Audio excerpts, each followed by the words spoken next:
Le programme alimentaire territorial de Bretagne Centre est un programme qui s'étale sur un grand territoire, comme vous le savez. Donc le choix a été fait dès le départ de forcer d'accès sur la restauration collective et à l'intérieur de la restauration collective, en particulier sur la restauration scolaire, puisque nous avons 110 communes dans nos 6 communautés de communes, 110 communes, 90% ont moins de 2000 habitants. Donc vous voyez le problème qui se pose pour la restauration scolaire, et nous avons tous, nous, maires, élus, une attention particulière à la restauration scolaire et à l'application de la loi Egalim. On est entre 85 et 90 repas jour de préparer sur les restaurants scolaires sur l'ensemble des territoires. Un bonjour, j'ai vu passer une invitation pour une soirée, une réunion à OBC qui parlait de la prise en charge de la prise de la pause méridienne. Bon, j'ai essayé de me libérer, j'ai pu y aller au dernier moment. J'ai écouté ce qu'on m'a dit, ce que la formatrice nous a dit, et j'ai été voir la formatrice après, et je lui ai dit, vous voyez, là ce soir j'ai pris une bonne claque. J'ai dit, parce que ça fait 2 ans qu'on tourne autour, qu'on ne sait pas comment aborder les problèmes. Je ne dis pas que c'est la solution à tous mes problèmes, et je dis, mais demain, je vois mes agents, et ils partent en stage s'il y a une place. Nous, vous êtes service à l'assiette. C'est-à-dire qu'on a beaucoup de petits quand même, entre 2 ans et demi et 3 ans. On a en CP, on en a 12 quoi. Donc du coup maintenant, même les petits se servent tout seuls. Donc c'est-à-dire quand ils arrivent, nous, on a mis en place les barquettes sur la table, le pain sur la table. Ça marche pas trop mal, j'avoue. Et ils sont tout de suite occupés quand ils arrivent aussi. Parce que nous, il y a moins de bruit. Il y a moins de bruit, ils courent moins, ils se lèvent moins.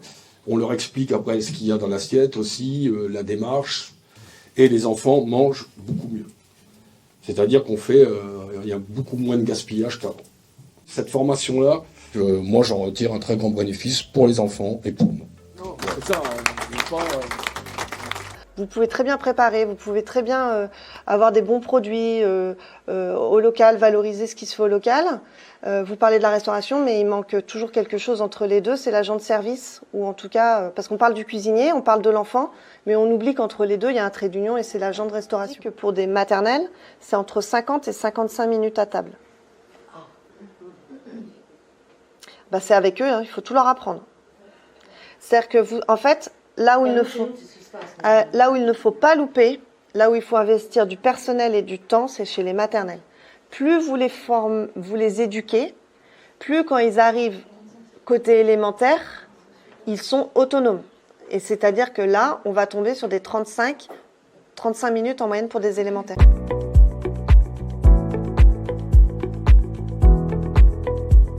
C'est pour ça que moi, les maternelles, je continue quand même de couper mes viandes, je continue de préparer mes fruits. Pour aider mes collègues, déjà qu'elles n'aient pas le dos cassé, parce qu'actuellement les tables sont très basses, mais aussi pour qu'elles aient le temps, comme vous dites, de participer un peu plus avec les enfants, de discuter avec eux. Ils sont rangés par niveau. En restaurant scolaire, il y a la table, une petite section. Moi, une section, on ne les mélange pas en fait.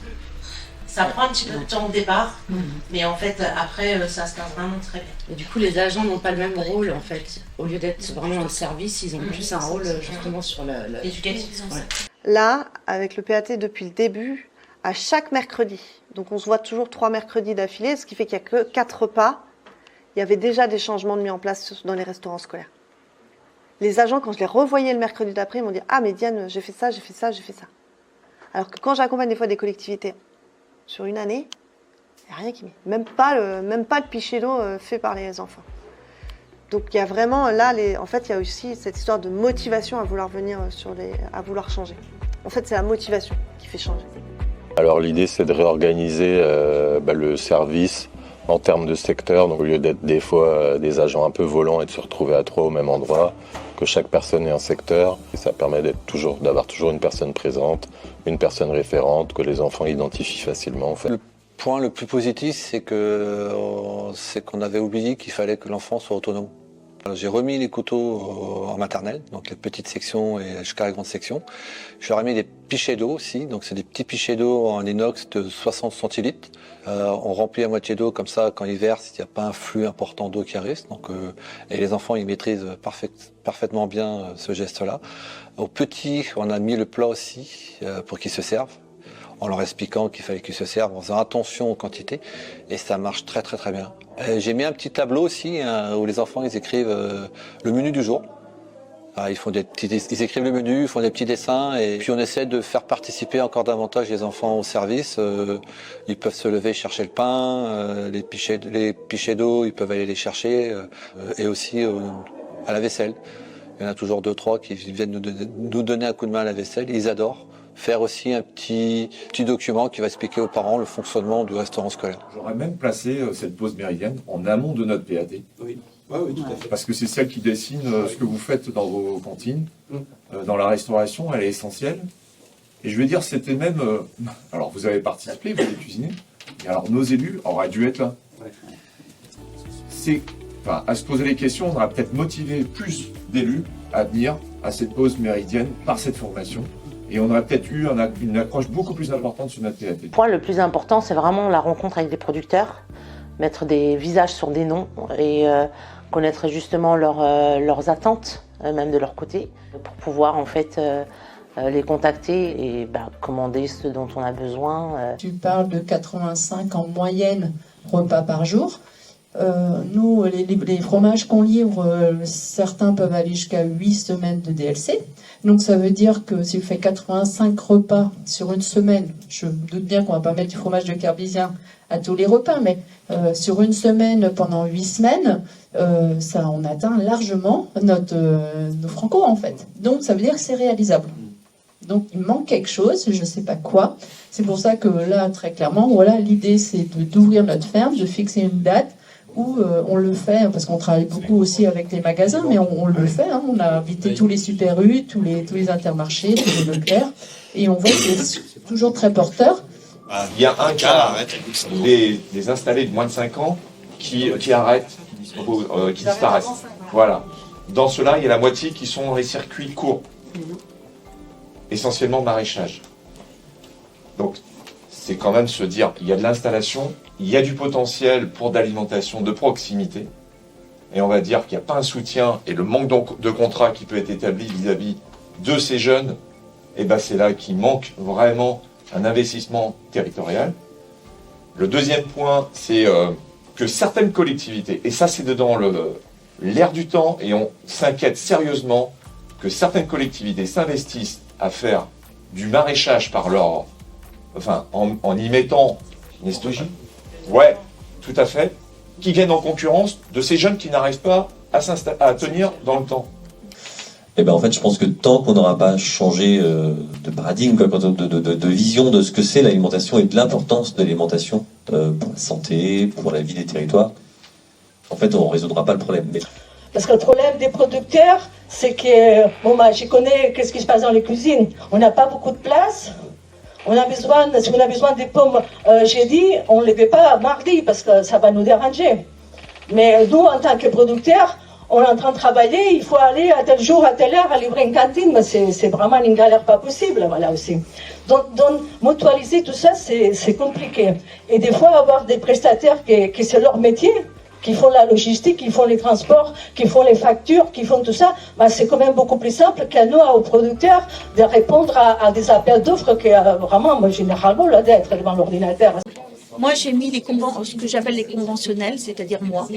Et je trouve que c'est valorisant aussi pour moi. Et j'en avais parlé avec c'est Fatima qui s'appelle de Serran.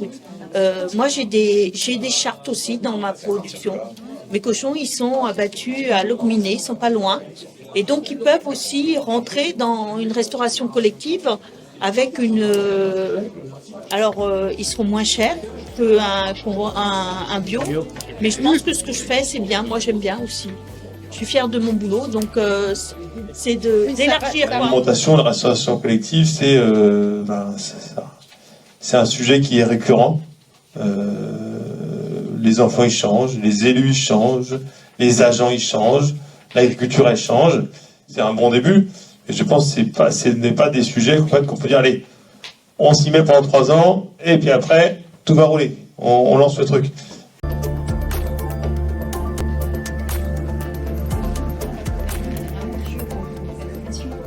On a une particularité en Bretagne, les producteurs bretons sont très organisés collectivement. On a le témoignage de Dossi, ce qu'on a entendu. On est beaucoup en coopérative. En frais, on connaît Prince de Bretagne, on connaît Savéole. Le niveau d'organisation collective, de la production en Bretagne est très nettement supérieur à ce qu'on trouve dans d'autres régions.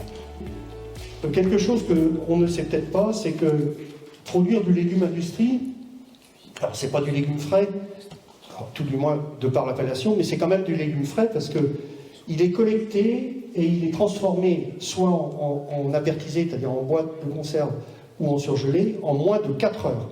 Il se passe moins de 4 heures entre le moment où il est récolté dans le champ et le moment où il est stabilisé par un process de conservation. Et ça, c'est important parce que ça permet de garder toute la fraîcheur du légume et surtout toutes ses qualités nutritionnelles. Désacralisons aussi l'histoire du congelé. Vous voyez, par exemple, la brebis dont je vous parle, les brebis, elles s'abattent entre mai et septembre. Ça veut dire que c'est comme les légumes, c'est-à-dire c'est une saison.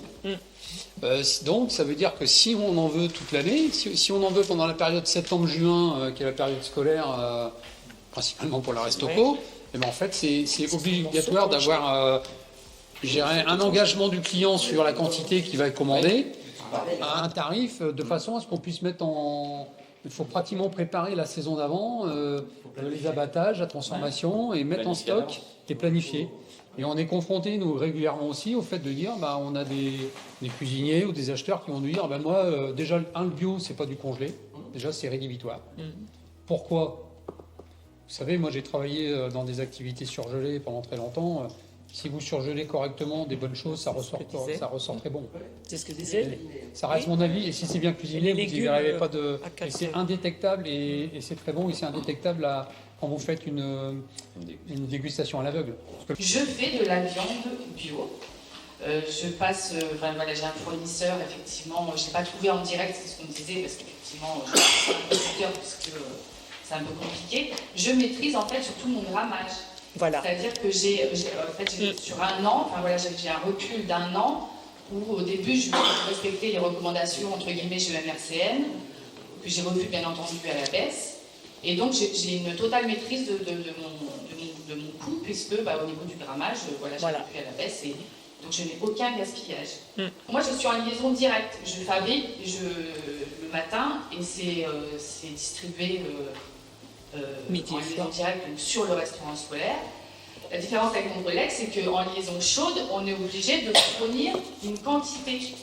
Puisque tu vends, voilà. Donc on est obligé de fournir une quantité. Donc c'est systématiquement de la perte. J'en reviens à ce que tu as dit. Jouer sur les grammages. Comment ? On ne peut pas jouer sur les grammages. Ouais. En liaison chaude ou en liaison froide, on ne peut pas jouer avec le grammage parce qu'on est obligé de fournir un grammage obligatoire, recommandé, qui est vendu aux fournisseurs.